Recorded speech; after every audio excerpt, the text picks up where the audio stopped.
Hingga 30 November tahun 2025, realisasi APBN menunjukkan kinerja yang tetap terjaga. Pendapatan negara telah mencapai 2.351,5 triliun rupiah atau 82,1% dari outlook, dengan penerimaan perpajakan tetap menjadi kontributor utama. Di sisi belanja, realisasi belanja negara mencapai 2.911,8 triliun rupiah atau 82,5% dari outlook. Ini mencerminkan belanja pemerintah yang terus diarahkan untuk menjaga momentum pertumbuhan ekonomi dan mendukung program prioritas. Dengan perkembangan tersebut, defisit APBN tercatat sebesar 560,3 triliun rupiah atau 2,35% terhadap PDB. Ini masih dalam batas yang terkelola dan sesuai dengan desain APBN kita. Sementara itu, keseimbangan primer mencatat defisit sebesar 82,2 triliun rupiah. Ini menunjukkan pengelolaan fiskal yang tetap prudent di tengah berbagai tantangan global. Nanti sebelum kita serahkan ke Paswa, ini pasti teman-teman nanya pajak gimana sih, apa yang kita perbaiki di pajak. Pajak untuk Kortek sudah bisa kita perbaiki dan sekarang sudah berjalan dengan baik, tapi tetap aja mungkin ke depan akan kita perbaiki kalau ada ketidaksempurnaan yang ada. Tapi kemarin kita sudah tes dengan berapa? 60.000 orang login sekaligus di Kortek dan Korteknya bisa berjalan dengan baik. Mungkin Pak Bimo bisa menjelaskan sedikit tentang Kortek statusnya seperti apa sekarang.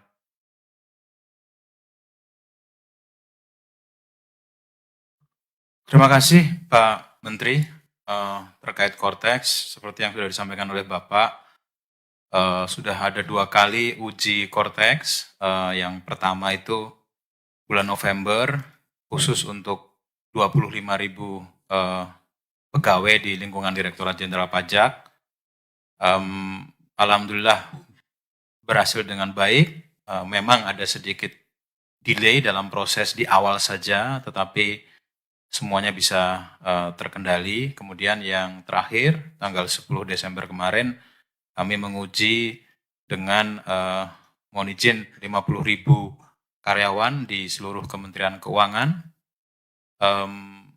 Dari hasil uji menunjukkan banyak perbaikan, tidak seperti yang periode sebelumnya.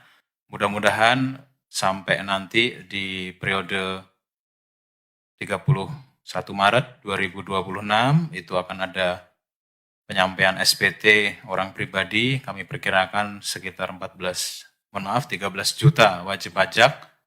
Itu akan insya Allah bisa berjalan dengan baik. Kemudian seperti yang sudah dilakukan di tahun 2025, penyampaian SPT untuk wajib pajak korporasi atau badan itu juga akan dilakukan dengan sama gitu di akhir periode dari Januari sampai 30 April tahun 2026.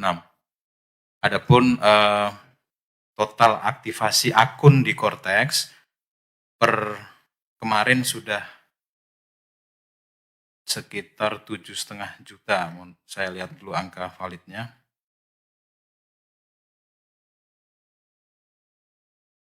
Mohon izin, jadi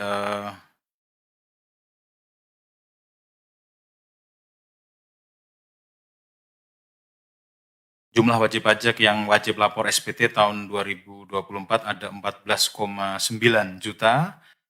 WP yang sudah aktivasi akun sejumlah 7,7 juta, kemudian dengan persentase 51,66%. Dari 7,7 juta wajib pajak yang sudah aktivasi akun, yang sudah membuat kode otorisasi dan sertifikat elektronik ada 4,8 juta atau sekitar 32,38%. Demikian Pak Menteri, kami laporkan. Terima kasih Pak Bimo. Jadi kita perbaiki terus sistem digital perpajakan kita. Saya harap tahun depan kita akan lebih efisien dalam pengumpulan pajak dengan target yang bisa lebih tinggi lagi. Ada satu lagi yang ingin saya update sebelum masuk ke Paswa hasil, yaitu kepabeanan dan cukai. Bea Cukai sekarang lebih aktif melakukan razia dan pemeriksaan, dan mereka sudah hampir sulit disogok lagi. Jadi penangkapannya semakin besar dan semakin besar. Ini ada rangkaian penindakan terbesar, ini akan dapat 11 juta batang rokok ilegal. Ini ada 3 orang tersangka WNA ditangkap oleh Bea Cukai di Bandara Soekarno-Hatta.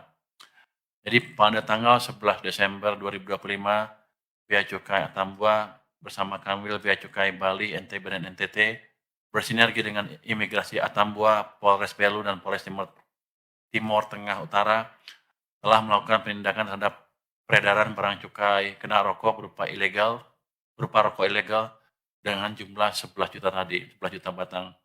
Penindakan ini merupakan hasil kerja intelijen dan tindak lanjut atas informasi masyarakat terkait dugaan peredaran rokok ilegal di wilayah perbatasan. Berdasarkan hasil pengembangan, petugas menemukan lokasi penimbunan lain berupa gudang di Kamenveru, Kabupaten Timur Tengah Utara. Dari gudang itu terdapat 1.100 karton rokok merek Marlboro dan Marlboro Gold yang diduga dilekati pita cukai palsu. Sebelumnya diamankan juga 138.160 batang rokok ilegal. Total keseluruhan barang bukti dari rangkaian penindakan ini mencapai kurang lebih 11 juta batang rokok ilegal. Dalam pengembangan kasus ini, PPNS DJBC menetapkan 3 orang warga negara asing atau WNA sebagai tersangka. Penangkapan dilakukan secara sinergis di boarding lounge keberangkatan luar negeri Bandara Soekarno-Hatta saat ketiganya akan meninggalkan Indonesia. Saat ini